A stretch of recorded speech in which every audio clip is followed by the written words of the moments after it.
You've been connected to the DedSecCast. Enjoy the show.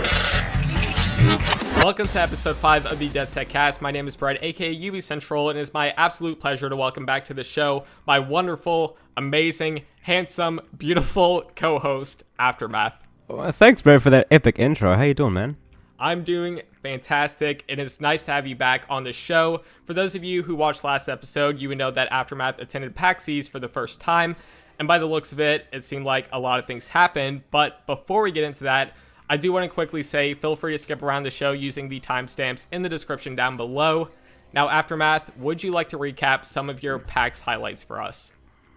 So I just want to say real quick that on my personal YouTube channel, youtube.com/aftermath1231, you can find a vlog which I made, which covers the entire thing, if you want to see a little bit more. But, so I arrived at Boston, because that's where PAX East is, Boston, on Thursday night, went to sleep, which was fun. And then Friday, I went to the expo, saw some panels and stuff, went sightseeing around Boston.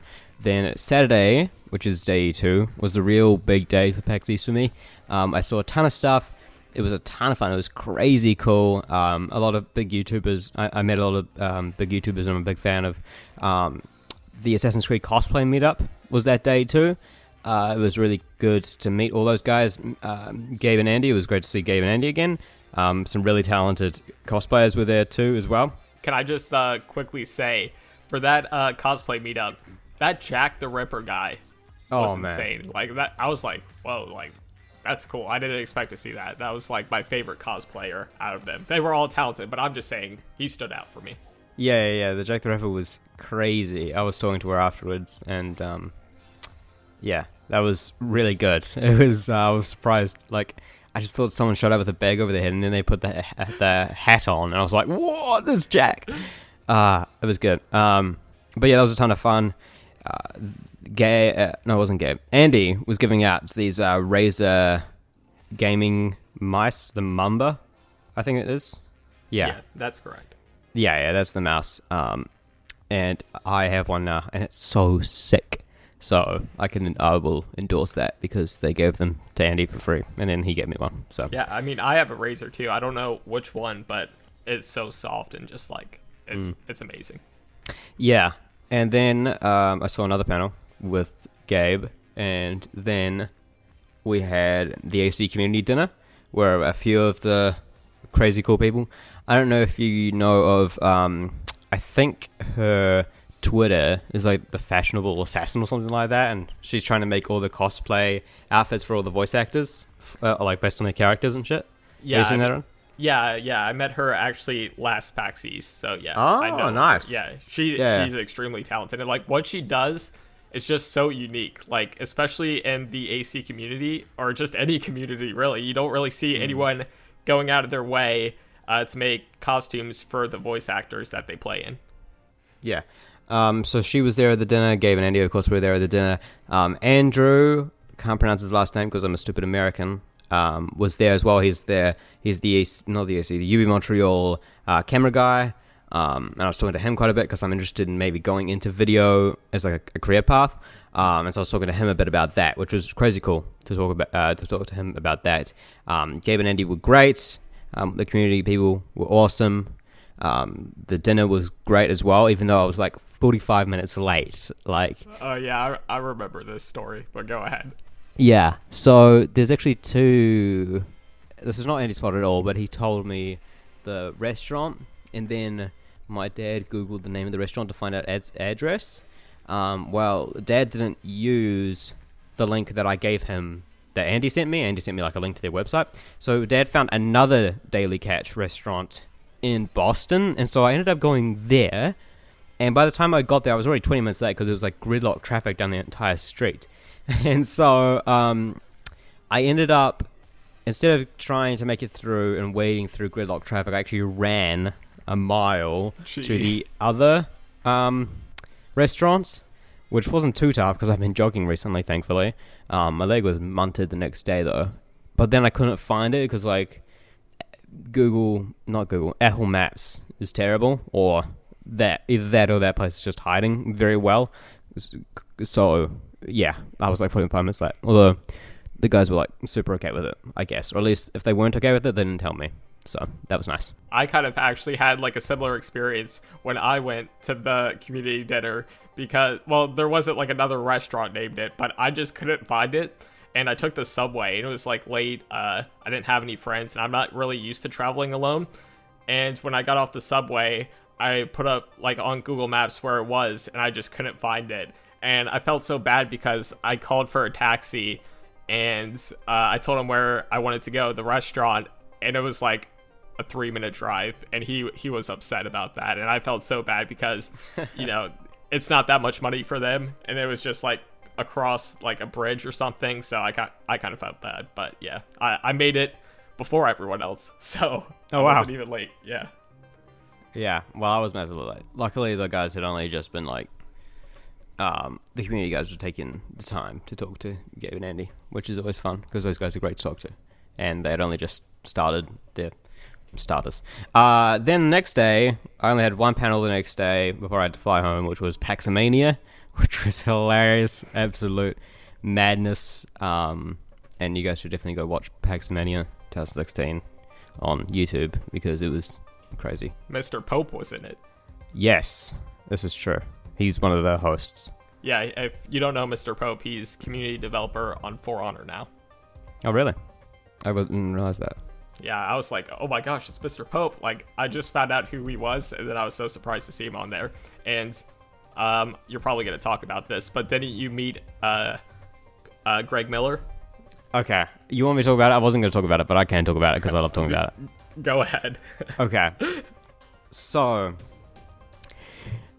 the first day, day one, I went to the Kind of Funny panel, and Kind of Funny is Greg Miller's company, his YouTube guys, all of them, and that was a ton of fun. And I met Greg just after that, and as in like he was packing up his stuff, and I just went up and said hi, and I mentioned to him that I love his stuff and I love his impressions of accents because like a part of their character is that they're all very American and every other country sucks, and so they do on these like massively outrageous accents, which I find just the most hilarious thing that they do.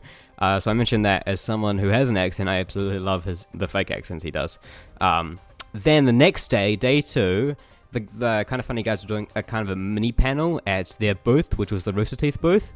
Because they're partnered with Rooster Teeth at the moment.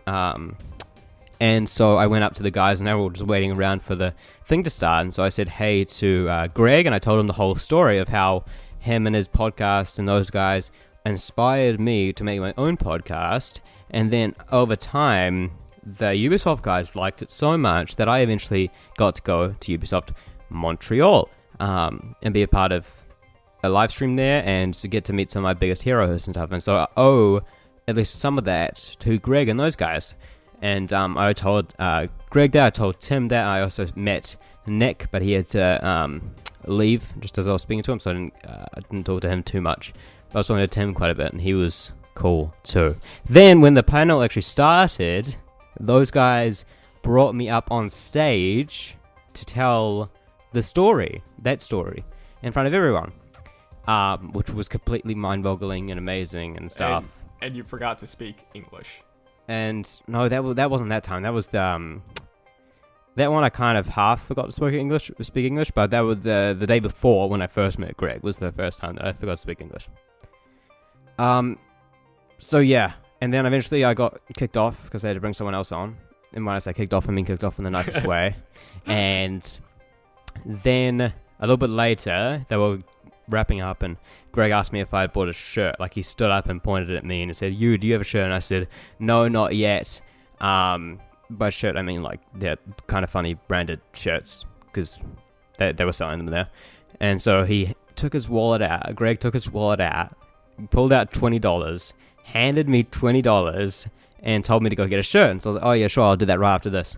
And he's like, no, now. And so I went over to the merchandise bench where they were set up, and I went in line. Everyone in line around me was freaking out that I was up there with them, and he was getting me to buy a shirt. And so while I was over there in line buying a shirt, they actually brought my little brother up on stage. He's 14, also has an accent. And so they brought him up on stage and are talking about New Zealand with him and stuff. And he, when Greg first told him to come up on the stage, he was just like, no. And Greg was like, you don't have a say in the matter. And just basically pulled him up on stage and started talking to him and stuff. And I got the shirt and we went backstage, sat back down. It was, that was basically all of it. And then I met Colin just after that, after the panel as well. So that was crazy fun. Yeah, that's pretty insane. Like, I feel like everyone who watches them is so jealous of you right now. Yeah. I have to thank the UbiCentral guys for giving me an awesome story to tell as well, because that's crazy. I mean, that story makes me wish, like, I attended PAX East this year. But, like, for me, I made a commitment just to attend one gaming convention a year. And for me, that will be Prime or West, whatever. Don't West. say... Okay, West. Well, there we go. You said it anyways. West. But yeah, at PAX East last year, it was so cold. They had the event in March, and it was just snowing. Oh, and man. Yeah, and don't get me wrong. I mean, I still enjoyed the event. It was like my first convention and everything like that. But it sounds like this year's was just a lot better in terms of weather, panels, and, you know, all of that stuff. Yeah, it was so freaking cold, though. Like, outside in the wind. When you're first in line, and like the very first day they had a lot of issues with the line because I guess they just weren't prepared, and so it took us like 20 minutes or so to get inside. But the next time they fixed that though. The next time it took us like 5 minutes maybe to get inside. So, well, if you guys are interested in checking out Aftermath's vlog, I will of course put that in the description. I just want to quickly touch on that before we jump into kind of a question thing I have. It's not fix or contracts, but your vlog was actually really good because this was your first vlog. The camera quality was actually so good, and it was off your phone, which is just so surprising. And yeah, like, I feel like if you want to get into editing, vlogging is actually a pretty good way because, at least for me, when I make news videos, it's like I'm so restrained and restricted of what I can actually edit. You know, I'm just zooming in on a web page. And then for vlogs, you can make it your own and you have more editing freedom. So do you want to just talk a little bit about like the process of making that vlog? Yeah, so I actually talked quite a bit about this with Andrew, who is UbiCentral Montreal's camera guy, at dinner, and he said that the best way to get into video and to learn isn't to go to a school for that necessarily, it's to just do it and practice it, because you have all the stuff at home. And I have Final Cut, which I use to edit the podcast with, because I have video editing software to edit audio because I'm an idiot, and also both of them cost like $500 independently, so I just got one to use as both. So I have that, and I guess I'll go like step by step through how I took each of the shots. But for the time-lapse stuff, I used an app called Hyperlapse, which is by Instagram, for the iPhone 5S, which is what I was using to capture, which you mentioned. And so I used Hyperlapse for that, which is super easy to use. It gives you a pretty great converter, so you know exactly how long your time lapse will be while you're taking it, which is very difficult to tell. And so I used that for most of it. Used just my iPhone to record my face. And then I was taking a shot like each day before and at the beginning and the end of the day to talk about what happened and what was going to happen and stuff like that. So that was quite easy. Took a few pictures here and there as well, and I inserted those in. One thing that's very important when you're inserting pictures and things like that is to make sure that there are no black sides on the edges, especially if it's a vertical shot. So to fix that, the main thing that you do is you just you copy the image, and then you just enlarge the lower one, and then throw on a blur on it, and then put on top of that the regular size one, which I think makes it look really professional. I actually missed 2 images with that method, so that's one of those rookie mistakes that I mentioned. But yeah, that was probably the longest thing. Then I just edited it all together in Final Cut. Threw on some music. All the music was done by this guy, Kevin McLeod. He runs this website called Incomptech, which is incompetech.com, where he does free use music for YouTubers and documentaries, and tons of people use it you've definitely heard a lot of his music before in other places, but he basically gives away the entire rights and things like that, so he doesn't copyright the music or anything. So I just downloaded some of the music from there, put it over the top, and that was basically it. Is there anything else you want me to mention? Oh no, that was good. And like, I was so surprised though to see when you put on images on the screen that you actually did that blur effect. I mean, I've used it in videos as well, particularly the thank you Gabe video, because some people held like their camera straight up. Oh yeah, and, yeah. So I specifically said not to, but no, it's whatever. I'm not trying anyone. I'm sorry. But yeah, it does look really professional. It's so simple to do. Like you said, just copy that image, zoom in a little, and then add a blur, and then it just makes it look way more professional. And for your first vlog, again, I was just shocked that you actually put that much time into it. Like, I was just expecting you, when I told you to vlog, I expected you just to record a little bit of clips, just hey, and then I'm going to bed. Hey guys, I woke up again. Like that's it. But you actually did a lot more than that. I'm so proud of you. Yeah, I spent a good week editing that because I've been super busy last week with homework and stuff. So I've been spending like an hour each night working on it. But it was good. I think it ended up great. And I watched it like 3 or 4 times to make sure I didn't miss anything, and yet I still missed stuff. So that tells you something about how much I was doing or something. I don't know. And then I uploaded the companion video, which was expanding on that whole kind of funny story I just told. Because I didn't want to include that because that single explanation aspect ended up being longer than the entire rest of the video, so it didn't really work at all well, so I just made that an extra video. Yeah, and I'll also put that in the description, and Andie's vlog, Esco Blades, because he did a vlog as well, and he actually got that up the same day he came back, and that's what I did too. Madness. You crazy people. I have no idea how you managed that. I was dead. I went to sleep as soon as I got home. Yeah, see, when I get home from an event like that, I just want to relive it already. Like, I miss it so much, so I'm like, okay, I gotta look up these clips, and then I'm just like, all right, you know what, I'm just gonna edit this, and then I put it all together, and then it's like 4 a.m, and I don't know why I do that, but whatever. Yeah, but Andie's one was really good. I didn't watch it until after I finished mine, because, you know, I didn't want his to impact mine and me to inadvertently steal any ideas of his, but I watched his after I was finished mine. I really enjoyed it. Yes, I mean, like you mentioned before the show started, you're probably going to do vlogging a lot more, right? Yes, I've started doing, like, I now post on my Snapchat story quite a bit more, which is kind of going in that direction, just to show more stuff. And so I really enjoyed editing it, and it's great practice, and it's great messing around with these different things. So yeah, I definitely think I will. In the middle of the summer, it's actually 30 days away when I leave, but I'm going to be going to Santa Monica and then on to New Zealand for about 3 weeks, so I'll be able to vlog that. So I'll be showing off Santa Monica and then be showing off New Zealand, which will be a fun thing to vlog. Moving on to the next portion of the show, we spent so much time on that. Yeah, okay.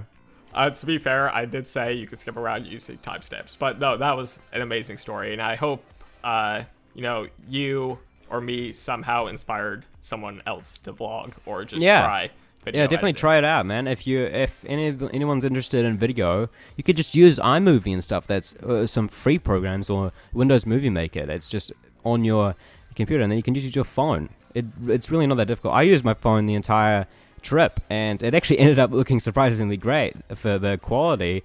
Like Andie was asking me, like, what camera did you use? And I was like, iPhone 5S.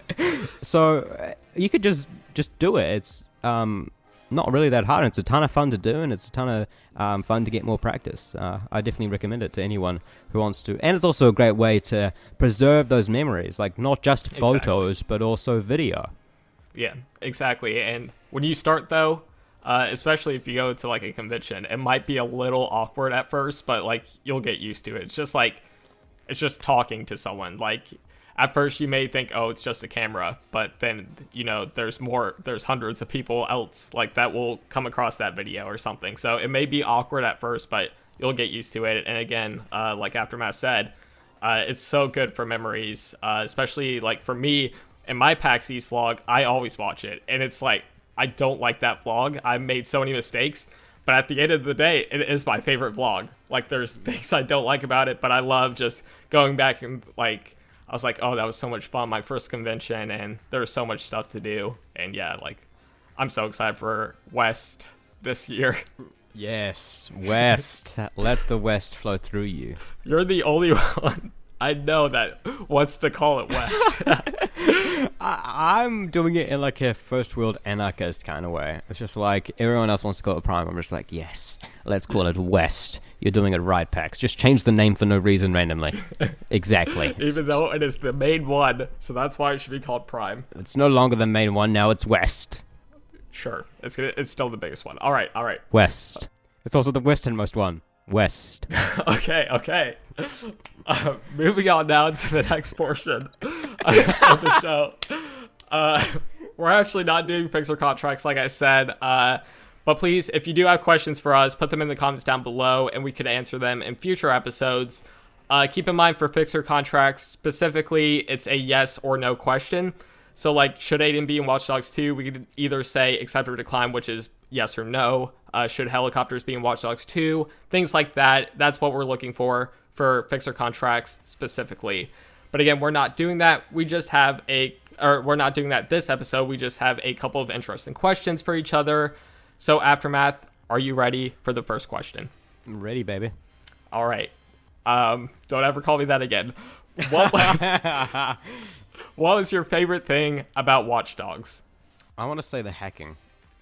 The hacking made it really unique and stuff, and that seems like kind of like the obvious answer, but it really made the game stand out. It was a ton of fun to use once you got used to it. And of course, alongside the hacking comes like the mobile app hacking. That was a ton of fun too when it was working, which it never did, but that was fun. The hacking. I like the hacking. Hacking was a good feature.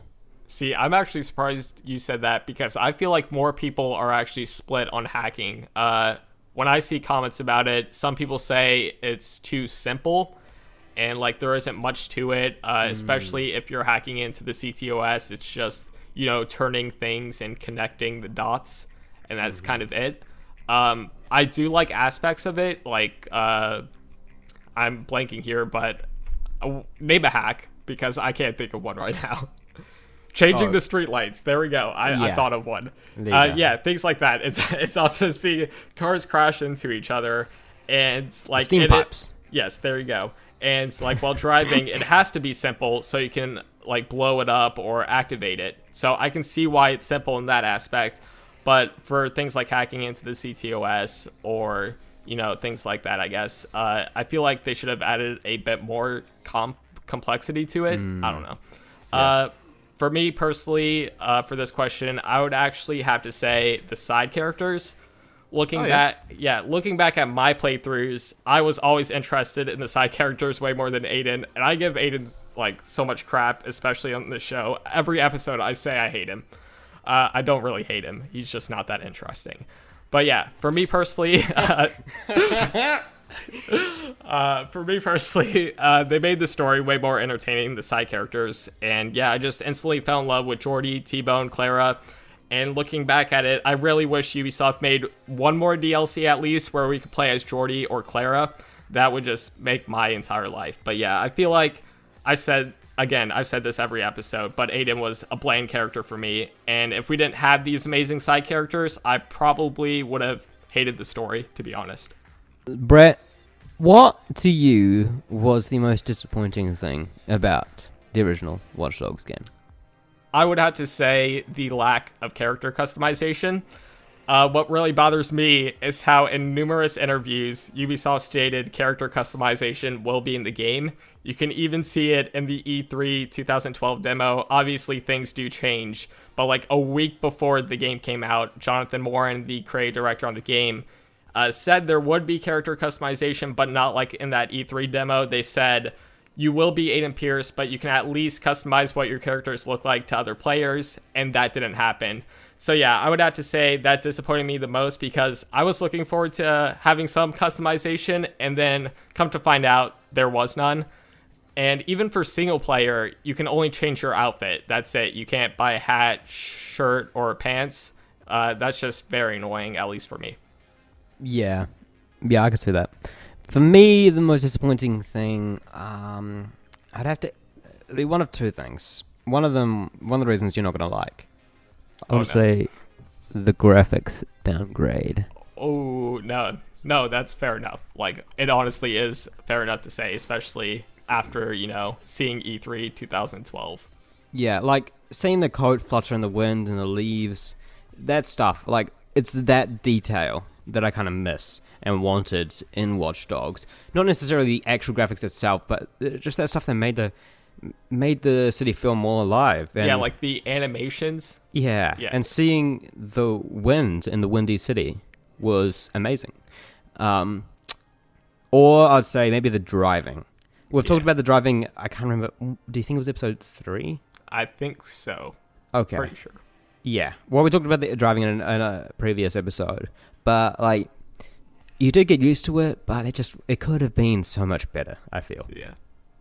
I mean, like, again, my first playthrough, I did enjoy it because it was so different than any other game. And then when you start playing it more and more, it's just like, why did they go with this? Like, it was like Watch Dogs was built on a driving game, and Driver San Francisco, you said, or something like that. Yeah. So you would expect it to have some like better mechanics because it was based on a driving game, and just to see what they did was a huge letdown. And I feel like that's probably the most split thing that people are like, when they think about Watch Dogs, something they didn't like, that's probably one of the top things someone would say, because I don't know. Again, for me, I liked it at first, and then as I played it more and more, I was just like, yeah, this is not good. All right, Aftermath, are you ready for the last question? Yes. I don't have an answer prepared yet, but I'm going to wing it. All right, well, good luck. What is one feature the second game must have that the first one didn't? Can I say better driving? I mean, I was going to say character customization, but yeah, sure, go ahead. I was going to pick my second thing too. If it's in San Francisco, I think that, like, because of the hills, we would need, like, way more solid driving, I feel, than the arcadey version that was in Watch Dogs 1, which, of course, makes sense because Chicago is rather flat. But in a San Francisco setting, I think that we'd probably need closer to simulator style of driving, I feel, would make it more interesting. Yeah. I guess for me, this isn't really a feature either, but I would pick an economy, if that counts. Yeah, okay, I can see that. Yeah, I just feel like Watch Dogs 2 would be way more interesting and keep players coming back for more if they had something like an economy, because for the first game, money was worthless. It honestly was. Like, if you upgraded certain hacking skills, or you could be a millionaire in no time. And even if you didn't have any money, cars were basically free, guns were cheap, and so were outfits. And I said this last episode, but they should really make Watch Dogs 2 more like GTA in that aspect. In Grand Theft Auto, money is very hard to come by, and it makes purchasing something really important. And because odds are you'll only have enough money to buy one item you want, and that's it, then you'll have to wait like months again before buying something. Not months, but like weeks. If you played Watch Dogs for like 4 days, you could basically buy anything in the game. And with GTA, like I just said, it could take months to earn enough money for everything in the game or something like that. And with GTA, they keep updating the game with new items and free updates. I just honestly love that system. Yeah, I could see that. Maybe even not something as in-depth as GTA, but maybe something even like AC Brotherhood would be enough of an economy to at least add that kind of extra feel that Watch Dogs didn't have. Yeah, and like, now that I'm thinking about it, you couldn't even buy like safe houses in Watch Dogs. Like, you had the lived in a shipping container. Yeah, that's what I was gonna say. First, you had that main safe house, which I guess was all right, and then all the others were just one shipping container. That's it, one little bed, and like that's where all the other safe houses. And I remember being kind of hyped for safe houses when they said you'll have one main hideout, and then there's going to be way more in the map, which I guess is kind of true, but they didn't say they would be the worst thing ever. Yeah, I really liked the big hideout. I think it was pretty cool. The entrance and unlocking it was really unique. But then those extra hideouts that they just gave you when you unlocked the bloom places. Yeah, they were just like fast travel points, and that's it. Like, and just gave you, and it's a place that you can get changed. It's like a menu in the pause menu would do the same amount of coolness as the shipping container. So true. Gosh, it's just like, again, that's one of those things. Like, why did they make that decision? I guess it's probably because of budget or not having enough time. But that's something that they can definitely improve on for the second one. Again, that's another reason why I'm hoping it comes out early next year instead of later this year, just to give them a couple more months, because a couple more months could actually make a huge difference. But yeah. Anyways, thank you all so much for watching this episode of the DedSecCast. E3 is a little over a month away, so that's very exciting. I do want to apologize for not really having any news on the game, but honestly, that's because Ubisoft is giving us nothing. Trust us, we want news. I do see comments every now and again like, when's the release date, or just like asking us questions, but like we don't have the answer. We want the answers, but Ubisoft is being very secretive, and technically the game isn't even announced by Ubisoft yet. But yeah, this has been the DedSecCast. This has been episode 5. I am Aftermath. I'm stealing Brett's outro. That is Brett, aka UbiCentral. I'm Brett Aftermath. Nick, that's my name. We'll see you next week. What is Twitter? At Tynamite. Or wait, no. At Tyler Tynamite. At Tyler Tynamite, one word, and that's like the word dynamite with a T at the start. So Tyler Tynamite, send him the DedSecCast says you're